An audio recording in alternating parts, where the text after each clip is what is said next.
ओम गण गणपते नमः। गणेश भगवान की सेठ सेठानी पर अपनी कृपा बनाए रखने की कथा। एक गांव था जिसमें एक सेठ जी अपने परिवार के साथ रहते थे।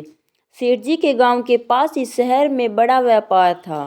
सेठ जी गणेश जी की पूजा श्रद्धा एवं विश्वास से करते थे, जिससे सेठ जी के घर में अन्न धन के भंडार सदैव हुई भरे रहते थे। उनके जीवन में किसी भी प्रकार की कोई कमी नहीं थी।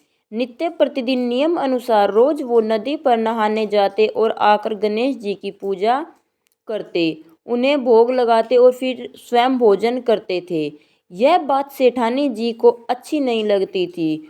वो धार्मिक नहीं थी और ईश्वर में इतना विश्वास नहीं रखती थी। एक बार सेठानी जी ने सोचा कि यह इतना गणेश जी को मानते हैं, गणेश जी की पूजा करते हैं, इससे क्या होता है। आज तो देखती हूँ वो कैसे गणेश जी की पूजा करते हैं। अगले दिन जब सेठ जी नदी पर नहाने जाते हैं तो सेठानी जी गणेश जी की मूर्ति को उठाकर मूर्ति को कपड़े में ढक कर बगीचे में जमीन में दबा देती है। जब सेठ जी नदी से नहाकर घर आते हैं और देखते हैं कि गणेश जी की मूर्ति तो मंदिर में नहीं है, तो वो सेठानी से पूछते हैं, गणेश जी की मूर्ति मंदिर में नहीं है, कहाँ गई। तो सेठानी जी बोलती है, मुझे नहीं मालूम, मूर्ति को घर में बहुत ढूंढते हैं। उस दिन क्योंकि वो गणेश जी को भोग नहीं लगा पाए, इसके लिए सेठ जी ने अन्न जल को भी त्याग कर दिया और गणेश जी से प्रार्थना करने लगे, हे प्रभु, लगता है आप मुझसे रुष्ट हो गए और कहीं चले गए हो। आप अपनी कृपया दृष्टि मुझ पर बरसाए और प्रभु मुझे दर्शन दीजिए।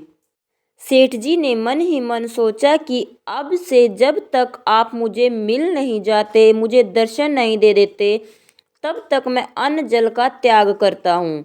उस दिन पूरा निकल गया। रात्रि में सेठ जी की भक्ति से प्रसन्न होकर गणेश जी भगवान ने स्वप्न में गणेश जी भगवान एक छोटे से चूहे के साथ खेल रहे होते हैं और चूहे को खाने को लड्डू देते हैं। चूहा लड्डू लेकर बगीचे में जाता है और जमीन में खोदता है और लड्डू वहीं डाल देता है। अचानक सेठ जी की नींद खुल जाती है। सेठ जी बगीचे में जाते हैं और वहीं खोदते हैं जहां उन्होंने सपने में देखा था। वहीं से उनकी थोड़ी सी जमीन खोदने पर कपड़े में लिपटे हुए गणेश जी की मूर्ति मिलती है।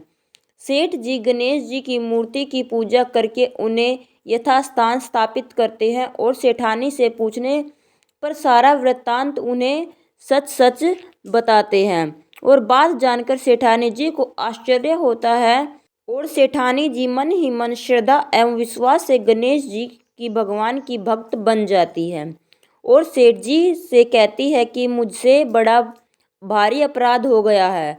अब हम दोनों पति पत्नी प्रेम सहित गणेश जी भगवान की आराधना करेंगे एवं उनकी पूजा में कभी कोई कमी नहीं आने देंगे। यह सुनकर सेठ जी अत्यधिक प्रसन्न हो जाते हैं और दोनों पति पत्नी गणेश जी भगवान को धन्यवाद करते हैं। जय बोलो गणेश जी भगवान की जय हो, सदा ही जय हो प्रभु। अपनी अनुकंपा सेठ सेठानी के समान ही हम सभी पर बनाए रखना। कहानी सुनने वालों की सभी मनोकामनाएं पूर्ण करना। ओम गण गणपते नमो नमः। ऐसी ही कथाएं और अनसुनी कहानियाँ सुनने के लिए, दैविक कहानियाँ सुनने के लिए हमारे चैनल से जुड़े रहने के लिए चैनल को सब्सक्राइब करें।